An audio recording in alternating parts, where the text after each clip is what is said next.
Hey everybody, welcome back to Conquest of Ea for our first actual video outside of the introduction.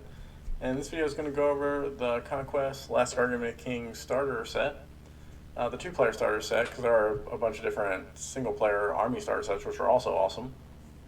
But this one's going to focus on the Hunter Kingdom side of that two-player starter set, and what you get in the set, and what are some of the things you can actually do with the units that you get it, and how to maybe build into a bigger force after you get it.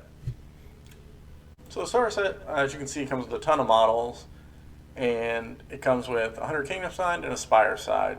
And it's a great way if you have two people that want to play the game, or if you're like me who are just going to play Hunter Kingdoms and Spires, you should buy it.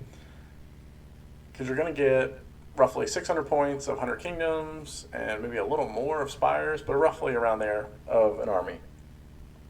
And as you can see, you're going to get all the unit cards, dice, objective tokens, easy, even. And for the Hunter Kingdom specifically, you're going to get some very staple units that you can use in a very competitive army build and build your army very quickly. So the character that you're going to get as the Hunter Kingdoms player for the two-player starter set is the Mounted Noble Lord. And the Mounted Noble Lord is amazing. He's amazing because he's going to buff all the other cavalry in your army. Now, unfortunately with this box, that's just going to be 3 more stands of Household Knights. But as you grow your army and maybe get more of these boxes, get more Household Knights, he's going to be such a big force multiplier that I think he's worth it to be your warlord in a lot of situations.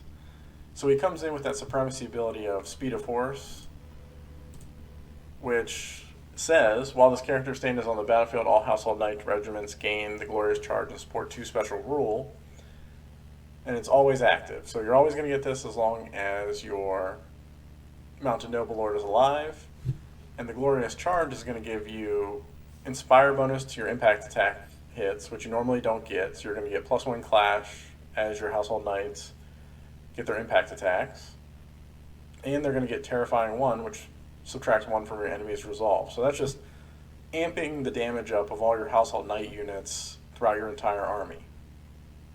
Now with some of the order stuff that's coming down the line, I think as early as next month, some things are going to come out. Order Cavalry, this specifically says Household Knights, so it's not going to work with that. So we'll see what supremacy abilities those units get, but at least this works with the units that we have now, and just makes the Conquest Cavalry so good. Conquest Cavalry, the Hunter Kingdoms Cavalry, so good.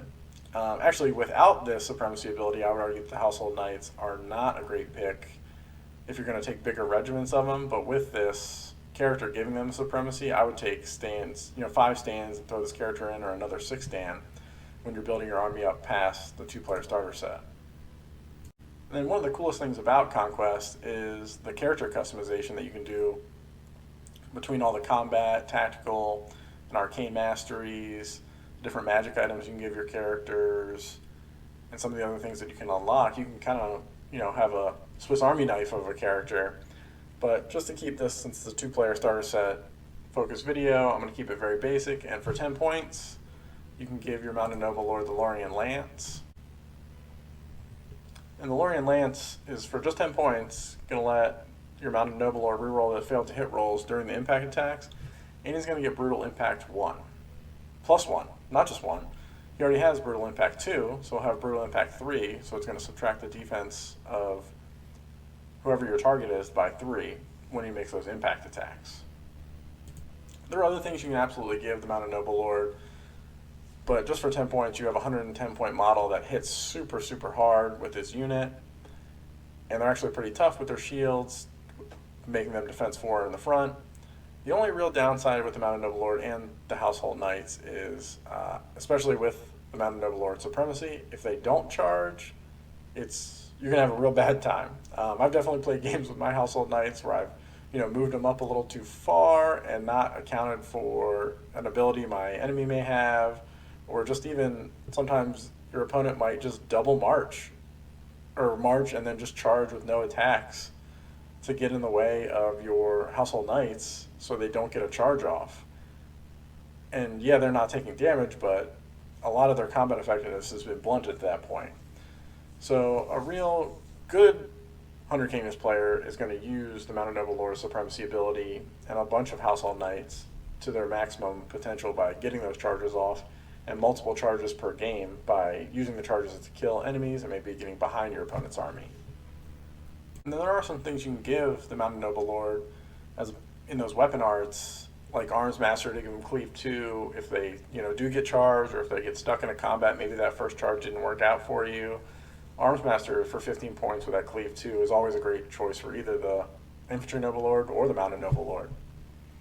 So in the starter set, you're also going to get 3 stands of your Household Knights, and I just talked about the speed of horse, how hard hitting they are on the charge, and they're extremely fast with a march of 8. And then one thing I didn't bring up is your 100 Kingdoms army rules. In Veterans, they can get +1 Clash and +1 Resolve, which when they inspire, that'll make them Clash 4 with a +1, or +2, for one from the Inspire, one from the Veterans, and they'll be up to a Resolve 4, which makes them a super heavy, hard-hitting unit. Some of the upgrades they can take is the Tourney Champion for 30 points, or it'll be 60 points, which is very expensive for Veterans, but it adds 2 to your charge distance. And let me tell you, as I've had some games where, just actually yesterday I played a game against Dwaycombe where my Knights needed anything but a 1, and I said it out loud, which was probably my mistake. I need anything but a 1. These Knights will make this flank charge on these Flame Berserkers, and I rolled a 1. And with the Tourney Champion, I just didn't have enough points. We're playing a 1,500 point game. They would have made it in. Or with their other upgrade, the Standard Bearer, which lets you re-roll the charges, which they also did not have, because I figured, I'll save 15 points. You can re-roll the charge roll. I would argue that both of these command model upgrades are very important for your Household Knights, and I, paid the price for not having them yesterday. Now, moving away from the mounted options in the 2-player starter set on the 100 Kingdom side, you're going to get 6 stands of Men-at-Arms. And these guys are just an awesome defensive medium unit. They're not going to put out a ton of damage, although they can put out a lot of attacks, especially with the Relentless Drill overall army rule, which gives you an extra support attack. But they can, through a unit upgrade, command model upgrade, get Bastion Draw Event, which gives them +1 defense. So they started out defense 2, defense 3 with their shields from the front, and the Bastion can put this unit at defense 4, which makes them very, very tough. And later on down the road, you can actually also add in an Infantry Noble Lord, who is going to give them the Best of Men Supremacy ability to make them reroll 6s to hit and to their defense saves, which just makes them, a little more offensive and super defensive. So as far as the upgrades, I would always take the Seasoned Veteran to get the Bastion Draw Event on these guys. Making them defense 4 is just so good. The other command model upgrade they have is the Neophyte, which is in the Devout special rule, which just lets when a priest targets them with a spell, it converts 1 failure to a success on the dice roll. I haven't really played around with Theist Priests that much, but I just don't find this to be anywhere near as exciting as Bastion, especially for only 5 points less. But if anyone listening to this video, if you found that the Theist Priest, you taken the Neophyte over the Seasoned Veteran is really paid off for you, definitely let me know. I'm open for more 100 Kingdoms tech that I can use in my games. And the last unit you're going to get in the 100 Kingdoms side of the 2-player starter set is going to be the 100 Kingdoms Mercenary Crossbowmen. For 105 points, these guys are just an awesome range unit with a volley of 2. They have armor piercing, so yesterday I took a regiment of 3 stands of these guys, and just the armor piercing into the Dwaycombe was amazing. They just sat behind my Men-at-Arms, not behind because they can't shoot over top, but off to the side of my Men-at-Arms, and we're just peppering my opponent's Dwaycombe forces, killing a couple guys here and there. Now, they're never going to be your MVPs. They're a light unit, so they can't really even have the advantage like the Clone Marksmen, who are medium, to sit on back objectives and shoot arcing fire into things, but I found these guys definitely 105 points, pay for themselves every single game. I actually don't take a standard. I don't take anything on these guys. I leave them at 105 points, and they just shoot, and sometimes they act as a screen for my Men-at-Arms or my Household Knights even.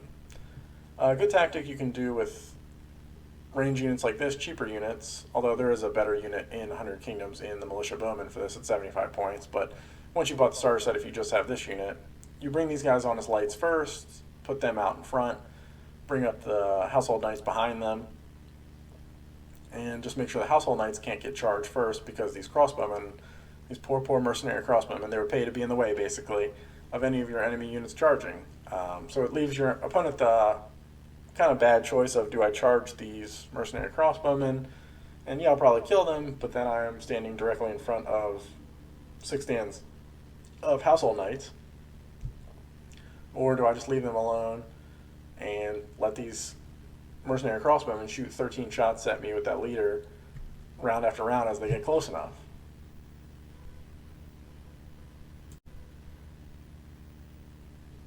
So that's just a very quick overview of what units you get in that 2-player starter set for the 100 Kingdoms side. And if you want to grow from there, I would really say just get another 2-player starter set. Find someone else who might be interested in that Spires half, because you're going to get more household knights that you're going to use. You're going to use those extra stands of mercenary crossbowmen. You're absolutely going to use those men-at-arms. And then you're looking at, over 1,000 points of games. The only thing that you're not going to use a double of is that Mounted Noble Lord, but he can actually be pretty quickly converted to just a regular household knight that you can have an extra stand of. Some things that you might want to get to go even further past that is an Imperial Officer. I'll do a whole video on the Imperial Officer. He's just like the Swiss Army knife of the Swiss Army knife faction of 100 Kingdoms. He can do so much for you, like giving out Bastion, giving out the double march. I'm blanking on the name of the draw event now, but it's the only draw event that actually works when you're off the board, and it'll let your unit march 3 times up to the board to fly up the board. He actually, by taking Tactical 3, can make units guaranteed to come on the board without rolling, which is huge when you're looking at heavier units like Steel Legion. So that's actually my next purchase, would be that, to have another unit that's going to unlock more regiments for you. And from there, for 100 Kingdoms, you can kind of go any way you want.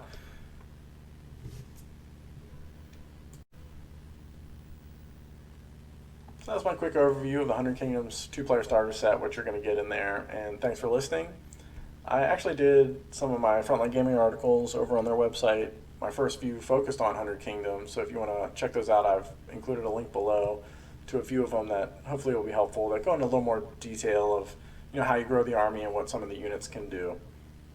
For the next few videos, I'll actually focus on specific units and go more in-depth in the 100 Kingdom ones, but I'll also release a video covering the Spires half.